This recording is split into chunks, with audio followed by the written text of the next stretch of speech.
നാമത്തിന് മഹത്വം ഉണ്ടായിരിക്കട്ടെ. യോഹന്നാൻ 3:16. തന്റെ ഏകജാതനായ പുത്രനിൽ വിശ്വസിക്കുന്ന ഏവനും നശിച്ചു പോകാതെ നിത്യജീവൻ പ്രാപിക്കേണ്ടതിന് ദൈവം അവനെ നൽകുവാൻ തക്കവണ്ണം ലോകത്തെ സ്നേഹിച്ചു. ഹല്ലേലൂയ. പിതാവായ ദൈവം ലോകത്തെ സ്നേഹിച്ചു. ലോകത്തെ സ്നേഹിച്ചെന്ന് ഇവിടെ വചനം പറയുമ്പോൾ ഈ ലോകത്തെ മുഴുവൻ മനുഷ്യജാതി ആ പിതാവാം ദൈവം സ്നേഹിച്ചത്. നമ്മളെ ഓരോരുത്തരെയും പിതാവ് സ്നേഹിച്ചു, ഇന്ന് സ്നേഹിക്കുന്നു. നമ്മൾ ആരും നശിച്ചു പോകുന്നത് പിതാവിന് ഇഷ്ടമില്ല, പിതാവിന്റെ ഹിതമല്ല. നമ്മൾ ആരും നശിച്ചു പോകാതെ നമ്മൾ എല്ലാവരും നിത്യജീവൻ പ്രാപിക്കണം. അതാ പിതാവിന്റെ ഹിതം.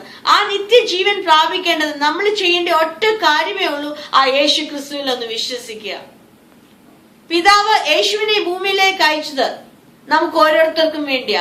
പാപികളെ തേടിയാ യേശു വന്നത്, നീതിമാന്മാരെ അല്ല, പാപികളെ തേടിയാ. ഇന്ന് നീ പാപത്തിന്റെ അവസ്ഥയിലാണോ? ഇല്ല, ഈ അവസ്ഥയിൽ ജീവിക്കുവാനല്ല കർത്താവ് നിന്നെ തെരഞ്ഞെടുത്തത്.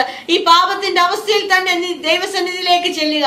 യേശുവേ എന്ന് പറയാ, യേശുവേ നീ എന്റെ രക്ഷകനായി എന്റെ ഹൃദയത്തിലേക്ക് വരണം എന്നൊന്ന് വിശ്വസിച്ചേ, ഒന്ന് വായിക്കൊണ്ട് പറഞ്ഞേ, ആ കർത്താവ് നിന്നെ വിടുവിക്കും. നിനക്ക് നിത്യമായ ഒരു ജീവിതം, നിനക്ക് നിത്യത എന്റെ കർത്താവ് ഉറപ്പിച്ചിരിക്കുന്നത്. ഈ ലോകം നിന്നെ തള്ളിക്കളഞ്ഞിരിക്കാം, ഈ സമൂഹം നിന്നെ തള്ളിക്കളഞ്ഞിരിക്കാം, എന്നാൽ യേശു അവൻ നിന്നെ ഒരു നാളും കൈവിടത്തില്ല. ആ യേശുവിന്റെ സ്നേഹമാണ് എന്നെ നടത്തുന്നത്. വചനത്തിൽ ഇവിടെ പറയാ, തന്റെ ഏകജാതനായ പുത്രനിൽ വിശ്വസിക്കുന്ന ഏവനും നശിച്ചു പോകാതെ, അവൻ നശിക്കത്തില്ല. ഉറപ്പോട് പറയാ, നീ നശിച്ചു പോകത്തില്ല. നീ ഇതുവരെ നിന്റെ ജീവിതം യേശുവിൽ കൊടുത്തിട്ടില്ലയോ? ഇന്ന് ഈ പകൽ, ഇന്ന് കേൾക്കുന്ന ഈ നിമിഷം നീ യേശുവിന്റെ കരങ്ങളിലേക്ക് നിന്റെ ജീവിതത്തെ കൊടുക്ക. യേശുവേ നീ എന്റെ ഹൃദയത്തിലേക്കൊന്ന് വാ. അപ്പാ എന്റെ എല്ലാ കുറവുകളും നീ എന്നോട് ക്ഷമിച്ച്, അപ്പാ നിന്റെ രക്തത്താൽ എന്നെ ഒന്ന് കഴുകി, എന്നെ ഒന്ന് ശുദ്ധീകരിച്ച് നീ എന്റെ ഉള്ളത്തിലേക്കൊന്ന് വാ. കർത്താവ് നിങ്ങളുടെ ജീവിതത്തെ അത്ഭുതമാക്കി മാറ്റും. നിങ്ങളുടെ ജീവിതത്തിന്റെ അവസ്ഥ മാറും.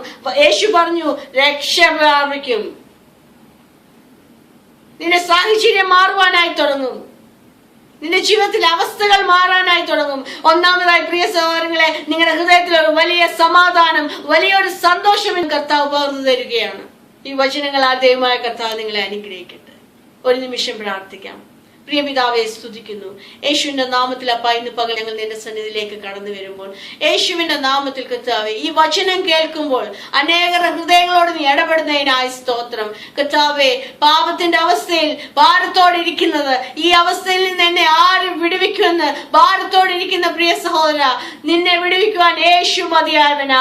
ഇന്ന് ഈ നിമിഷം നീ കേൾക്കുമ്പോൾ, യേശുവെ നീ എന്റെ ഉള്ളത്തിലേക്ക് വാ, നീ എന്റെ രക്ഷകനായി ഒന്ന് വാ. നീ വായ് കൊണ്ടൊന്ന് പറഞ്ഞേ, നിന്റെ ഹൃദയത്തിൽ നീ വിശ്വസിച്ചിട്ട് നിന്റെ വായ് കൊണ്ട് പറ, നിന്റെ അവസ്ഥയെ കർത്താവ് മാറ്റും. എന്റെ യേശുവിന്റെ കരങ്ങളിൽ ഏൽപ്പിക്കുന്നു. കേൾക്കുന്ന ഓരോ വ്യക്തിയെ അപ്പന്റെ കരങ്ങളിൽ ഏൽപ്പിക്കുന്നു. യേശു അപ്പ, പൂർണ്ണമായ ഒരു വിടുതൽ എല്ലാ ജീവിതങ്ങളുടെ മേലും അപ്പ നീ അയച്ചിരിക്കുക. സ്തോത്രം, യേശുവിന്റെ നാമത്തിൽ തന്നെ. ആമേൻ.